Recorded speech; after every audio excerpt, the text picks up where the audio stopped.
GearBest. We have a new phone to check out today. This is the Elephone S7, which looks a lot like a Galaxy S7, but this costs a lot less while still offering a dual curved edge display, some decent specs and a really stunning design. The reflective back is especially eye-catching. It comes in two sizes, 5.2 and 5.5 inches, and there are a few different configurations and colors to choose from.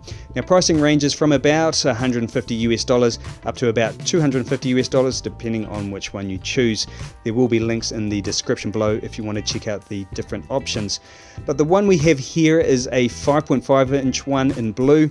It has a 2.5 GHz Helio X25 Deca core, which means it has 10 processing cores, along with 4 gigs of RAM and 64 gigs of storage, and this is expandable with a micro SD card. It has a 3000 mAh non-removable battery, a 13 megapixel rear camera and 5 megapixel front camera, and it comes with Android Marshmallow. So on paper it looks good. It also runs smooth with everyday tasks. I haven't noticed any lag or stutters when navigating around the interface. In benchmarks it outscores the Sony Z5, which is powered by a Snapdragon 810, but falls short of a Snapdragon 820 powered device. This is a Zook Z2, and that mostly comes down to its poor 3D graphics performance. Also, like what the Snapdragon 810 is famous for, I noticed that under heavy 3D loads, this phone exhibits some thermal throttling, which reduces performance in order to keep the phone from overheating. So basically what this means is that this phone is not ideal for people who play a lot of 3D games or run other graphics intensive apps. This Snapdragon 820 phone, on the other hand, does not have any thermal throttling issues, and it cost me less than the Elephone S7. So if you want to know more about this phone, there will be links in the description. But in general use, the S7 performs well. A quick look around the phone, we have micro USB on the bottom, a pretty average sounding speaker on the right, the microphone is under here, and this is the SIM tray, which can hold either 2 nano SIMs or 1 nano SIM and a micro SD card. On the top is a 3.5mm headphone jack, and over here we have some nice clicky power and volume buttons. On the front is a physical home button with a fingerprint reader, which worked flawlessly for me. It also doubles as the back and menu buttons depending on how you press it.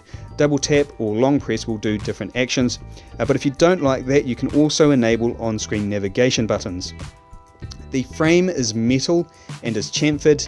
The curved display is very subtle. It's not like the curve found on Samsung's Edge displays, but it still looks nice. It is a 1080p display and the image quality is decent. Outdoor visibility is good, but the screen is very reflective. There are also lots of options in the display settings to play around with. The phone also came pre-installed with a screen protector, which I removed for this video, and there was also a clear case included in the box, so thumbs up to Elephone for that. Now a couple of things to mention. The back is made of plastic and it is hard to keep clean. It just gets smudged up like a smudgy thing, but of course you can always pop on that clear case to protect it. The camera on this phone is not good. In good light it can take a decent image, but because the shutter speed is so slow, you often end up with blurred shots and you can forget about trying to take photos in low light. So in the end, this is a good looking phone with nice specs, but is let down by poor 3D graphics and a terrible camera. If those two things aren't an issue for you, then it is a decent phone, but for everyone else, I don't recommend it. That's the end of the video. So what do you guys think of this phone? Let me know in the comments below, and don't forget to subscribe for more GearBest Best Tech videos.